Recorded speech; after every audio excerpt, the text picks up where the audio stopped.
Joey at Pepsi Paloma. Kagagawa ni Ray de la Cruz yan.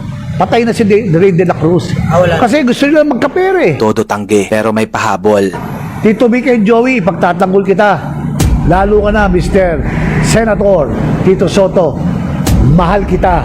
Dahil mahal ka ng daddy ko. Sa totoo lang, sa masaklap at makasaysayang kwentong ito, wala sa ating nakakaalam ng katotohanan. Maaaring wala naman talagang kasalanan ng TVJ at baka aligasyon lang lahat ito ni Paloma. Pero alam mo kung anong masakit? Paano kung totoo ang lahat ng aligasyon ni Pepsi? Napakasaklap ng inabot ng kanyang buhay kung yun nga ang nangyari. Pero dapat lagi nating tandaan na sa mga kwento ng mga biktima ng mga panggagahasa, never blame the victims. Dahil yung lakas ng loob pa lang nilang lumabas at lumaban sa publiko, napakalaking bagay na yun sa kanila. At kung lagit-lagi nating sisihin ng mga biktima, wala nang lumabas at lumaban ng mga biktima dahil takot na silang husgahan ng mga tao.